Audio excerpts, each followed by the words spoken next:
Hi students, we learned about Gandhiji's idea Satyagraha, which is based on non-violence and truth.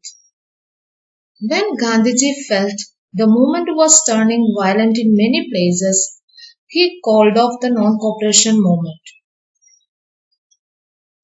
In this video, we will study towards civil disobedience, factors that shaped Indian politics towards the late 1920, Great Economic Depression, Simon Commission, Lahore session of the Congress, the Salt March and the Civil Disobedience Movement, calling of Civil Disobedience Movement, Gandhi-Irvin Pact and relaunch of Civil Disobedience Movement. February 1922, Gandhiji decided to withdraw the non-cooperation movement. Within Congress, leaders had different views. Leaders such as C.R. Das and Motilal Nehru formed the Swaraj Party within the Congress to argue for a return to council politics. But younger leaders like Jawaharlal Nehru and Subhash Chandra Bose pressed for more radical mass agitation and for full independence. There were two factors that shaped Indian politics towards the late 1920s. First one, the effect of the worldwide economic depression. Due to worldwide economic depression, agricultural prices collapsed and peasants found it very difficult to pay revenue. Second one, Simon Commission. It was constituted by the Tory government of Britain to look into the demands of the nationalists and suggest changes in the constitutional structure of India. The commission arrived in India in 1928. Sir John Simon was the chairman. Indian members were not there in the commission. Congress and the Muslim League, along with other parties, received the commission with black flags and slogans such as Go Back Simon. In an effort to win them over, Viceroy Lord Irwin announced an offer of dominion status for India in coming future and a round table conference for discussing a future constitution for India. This did not satisfy the Congress leaders, so in December 1929, under the leadership of Jawaharlal Nehru, the Lahore session of Congress formalized the demand of Purna Swaraj and declared celebration of Independence Day on 26 January 1930. Even they pledged to struggle for complete independence. But the celebrations attracted very little attention.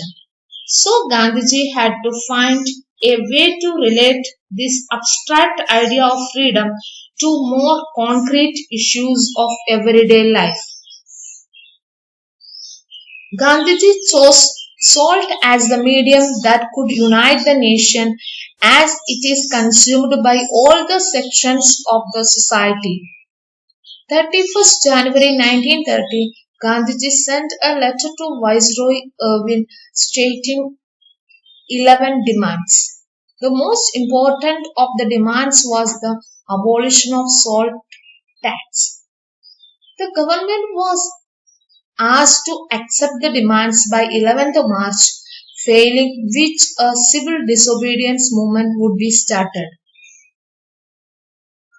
Salt or Dandi March began on March 12, 1930, started from Gandhiji's ashram in Sabarmati to the Gujarati coastal town of Dandi. 6th April 1930, Gandhiji reached Dandi with thousands of followers and violated the law by manufacturing salt from seawater. This marked the beginning of civil disobedience movement. It was different from non-cooperation movement, as people were now asked not only to refuse cooperation but also to break colonial laws. Soon the movement spread to the entire nation.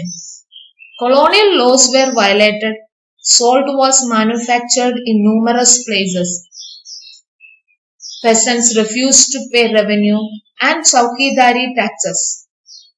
Village officials resigned at many places. People violated forest laws by going into reserved forests for collecting wood. The British government followed a policy of brutal repression. April 1930, Abdul Ghaffar Khan, also known as Frontier Gandhi, who was a devout disciple of Gandhiji, arrested. May 1930, Gandhiji was also arrested. Women, children were beaten by the government. About 1 lakh people were arrested.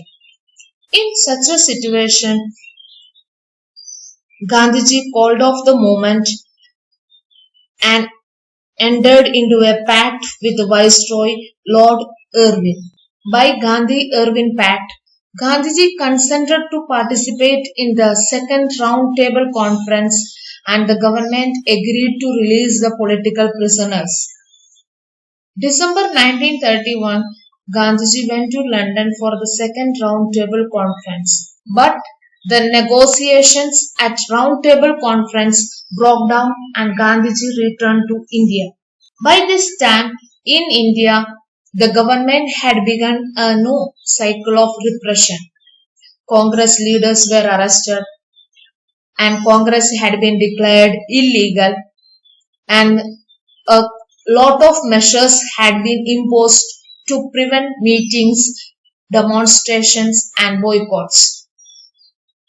Gandhiji relaunched the civil disobedience movement, but by 1934 it lost its momentum.